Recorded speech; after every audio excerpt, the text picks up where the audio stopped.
आइए जानते हैं हाथी के संबंध में 5 पौराणिक कथाएं। भारतीय धर्म और संस्कृति में हाथी का बहुत ही महत्व है। हाथी को पूजनीय माना गया है। हिंदू धर्म में अश्विन मास की पूर्णिमा के दिन गज पूजा विधि व्रत रखा जाता है। इसके अलावा गजेंद्र मोक्ष कथा का वर्णन भी मिलता है। सभी हाथियों में ऐरावत को सबसे श्रेष्ठ माना जाता है। ऐरावत की उत्पत्ति समुद्र मंथन के दौरान हुई थी। एरा शब्द इरा से निकला है, जिसका अर्थ जल होता है। इसका अर्थ यह हुआ कि यह हाथी समुद्र से निकला था। इस हाथी के 4 दांत हैं और यह इंद्र का वाहन है। समुद्र मंथन के बाद इंद्र ने इस हाथी को अपनी सेवा में ले लिया था। श्रीमद् भगवद गीता में श्री कृष्ण ने अपनी तुलना गजों में श्रेष्ठ ऐरावत से की है। बौद्ध और जैन धर्मों में भी ऐरावत हाथी का उल्लेख बड़ी श्रद्धा और सम्मान से किया जाता रहा है। आज इस कथा में हम जानेंगे हाथी के संबंध में 5 पौराणिक वर्णन। नंबर 1, ऐरावत। इंद्र के पास ऐरावत नामक हाथी है, जिसकी वह सवारी करते हैं। यह हाथी देवताओं और असुरों द्वारा किए गए समुद्र मंथन के दौरान निकले 14 रत्नों में से 5वां रत्न था। ऐरावत सफेद हाथियों का राजा था। इरा का अर्थ जल है, अतः ऐरावत समुद्र से उत्पन्न हाथी को ऐरावत नाम दिया गया।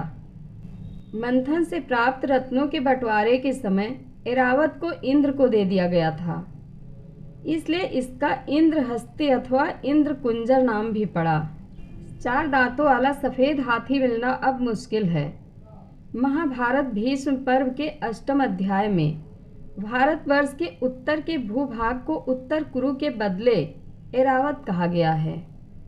जैन साहित्य में भी यही नाम आया है।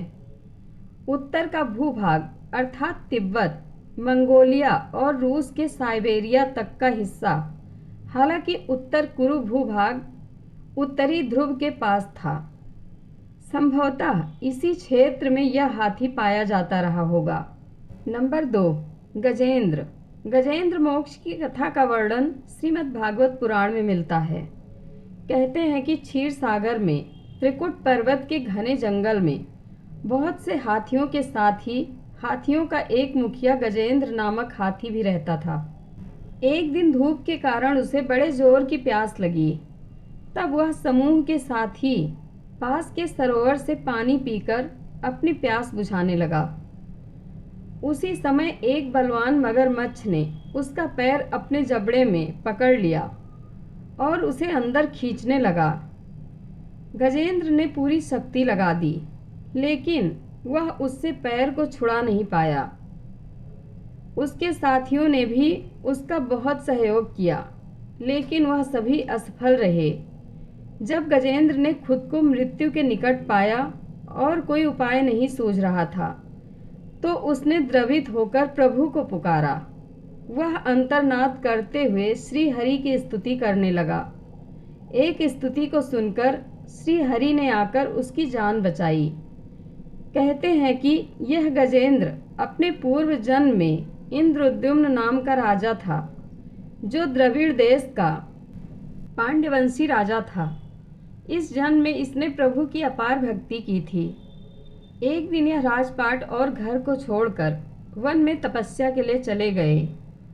अगस्त्य मुनि वहां से गुजरे और उन्होंने देखा कि यह राजा अपनी प्रजा और परिवार के प्रति कर्तव्यों को छोड़कर यहाँ तप कर रहा है। क्रोध में आकर उन्होंने राजा को श्राप दे दिया कि जा, तू हाथी की योनि को प्राप्त करेगा। वह हाथी हो गया, लेकिन भगवान की आराधना के चलते उसे अपने पूर्व जन्म की स्मृति थी। उसने संकट के समय हरि को पुकारा और हरि ने उसका उद्धार किया। कहते हैं कि गजेंद्र को जिस मगरमच्छ ने पकड़ा था, वह अपने पूर्व जन्म में हुहु नामक एक गंधर्व था। एक बार इसने देवल ऋषि को डराने के लिए जल में छुपकर उसका पैर पकड़ लिया था, जिसके चलते ऋषि ने इसे श्राप दे दिया कि जा, तू मगरमच्छ हो जा। नंबर 3, भगवान शंकर बने हाथी। पौराणिक कथा के अनुसार एक समय शनिदेव भगवान शंकर के धाम हिमालय पहुँचे और कहने लगे, प्रभु मैं कल आपकी राशि में आने वाला हूँ, अर्थात मेरी वक्र दृष्टि आप पर पड़ने वाली है। यह सुनकर भगवान शंकर घबरा गए और बोले, आप कब तक अपनी वक्र दृष्टि मुझ पर रखेंगे? शनिदेव बोले, प्रभु कल सवा प्रहर तक के लिए आप पर मेरी वक्र दृष्टि रहेगी। शनिदेव के वहाँ से चले जाने के बाद भगवान शंकर शनि की वक्र दृष्टि से बचने के लिए उपाय सोचने लगे। तब उन्होंने शनिदेव और उनकी वक्र दृष्टि से बचने के लिए एक हाथी का रूप धारण कर लिया। सवा प्रहर तक का समय व्यतीत हो जाने के बाद भगवान शंकर ने सोचा कि अब दिन बीत चुका है और शनिदेव की दृष्टि का भी उन पर कोई असर नहीं होगा। इसके उपरांत भगवान शंकर प्रसन्न मुद्रा में जैसे ही कैलाश पर्वत पर पहुँचे, उन्होंने वहाँ शनिदेव को उनका इंतजार करते पाया।